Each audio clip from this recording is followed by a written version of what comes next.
नमस्कार। अभी जो हम विषय पढ़ने जा रहे हैं वह कुछ स्थान है, केंद्र स्थान। अब केंद्र स्थान तो हमने जान लिए हैं, उनकी संज्ञा भी जानी है। और केंद्र स्थान एक बार देख लीजिए, केंद्र स्थान कौन कौन से हैं। फिर दोबारा से हम केंद्र स्थान कौन कौन से हैं। 1, 4, 7, 10। हाँ, एक है प्रथम भाव है, चतुर्थ भाव, सप्तम भाव, दशम भाव, ये क्या कहलाते हैं? केंद्र स्थान होते हैं। अब ये तो हमारे केंद्र हैं। और यदि मैं आपसे पूछूं पनफर, पनफर ये स्थान कौन से होते हैं, इसको भी समझ लीजिए। पनफर स्थान कौन से होते हैं? ये स्थान जब मालूम रहेंगे तो आप फलादेश में इनका बलाबल ग्रहों का जान सकते हैं। पनफर में जो केंद्र होते हैं, केंद्र से आगे का जो भाव होता है वो पनफर कहलाता है। यदि आप लगन आपका क्या है, केंद्र है, तो द्वितीय भाव जो है ये पनफर में आएगा। पंचम भाव जो है ये पनफर में काउंट किया जाएगा। अष्टम भाव, एकादश भाव, याद रहेगा। अब आपका केंद्र इसमें नहीं है, इसको बोलते हैं पनफर। तो ये आप इनके भाव संज्ञा याद रखना है। तीसरा है आपोक्लिम, आपोक्लिम स्थान, आपोक्लिम ये संज्ञा है भाव की। जैसे केंद्र भाव की संज्ञा है, ऐसे ही आपोक्लिम भाव की संज्ञा है। तो इसमें भाव जो होते हैं जो पनफर में है उससे नेक्स्ट एक एक भाव आगे का रहता है। अब यदि आपका केंद्र हो गया, पनफर हो गया, अब आपोक्लिम में तृतीय भाव, तृतीय भाव षष्टम भाव आएगा, नवम भाव आएगा और द्वादश भाव आ जाएगा। तो पूरा कुंडली कंप्लीट हो गया। ये भाव संज्ञा आपको याद रखनी है, आपोक्लिम और पनफर और केंद्र।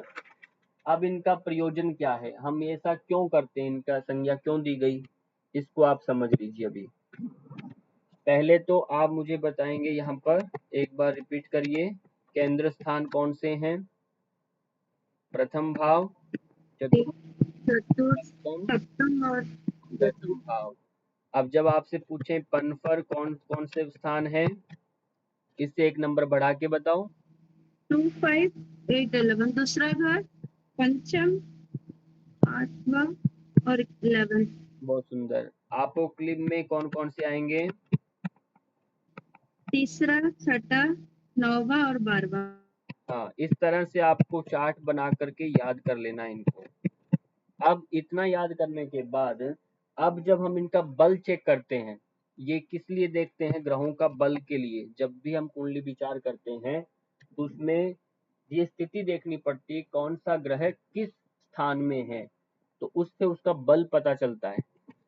अब यदि केंद्र में है तो वह पूर्ण बल बताएगा कि वो ग्रह पूर्ण बली है, कमजोर नहीं है। यदि पनफर इन भाव में यदि कोई ग्रह आता है, वह अपना बल जो है उसका मध्य बल रहेगा।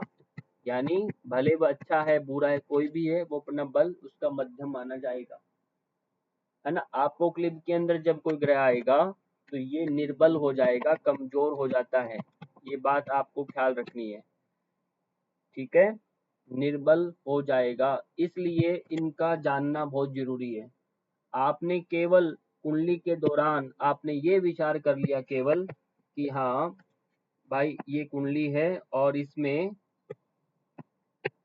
कोई भी ग्रह उच्च का है, किस में उच्च का है?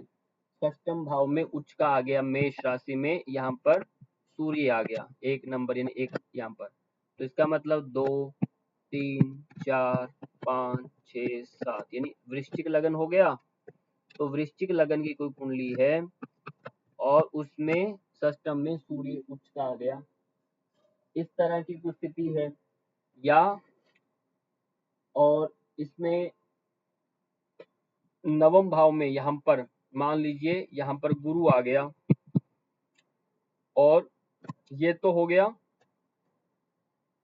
नवम भाव में गुरु आ गया या अपोक्लिम में आ गया, ऐसे द्वादश में कोई ग्रह आ गया, गुरु आ गया, शनि आ गया, भले ये उच्च का है पर यहाँ पर ये बल जो होता है इसका न्यून हो जाएगा, निर्बल हो जाएगा, इस तरह से आपको समझ लेना है। क्लियर हो गया?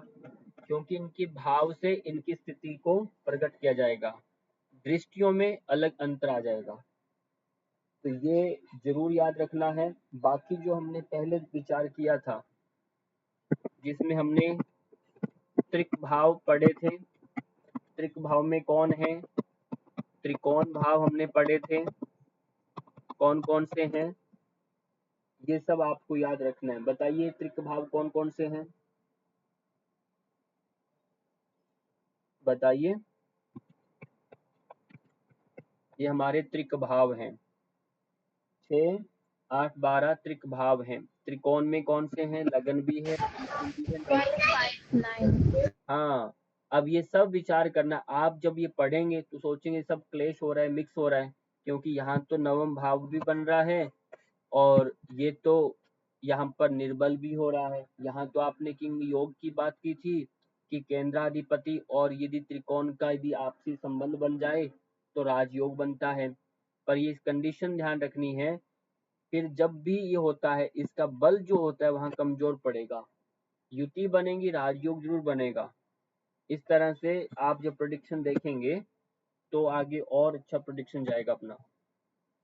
क्लियर हुआ? ये इसलिए संज्ञाएं इनकी दी गई हैं अलग अलग ताकि आप बला बल को याद रख सकें, तो नहीं तो ऋषि मुनियों ने क्यों इनको अलग से इस तरह के भावों की संज्ञा दी। ठीक हो गया? इतना समझ में आ गया आपको भी?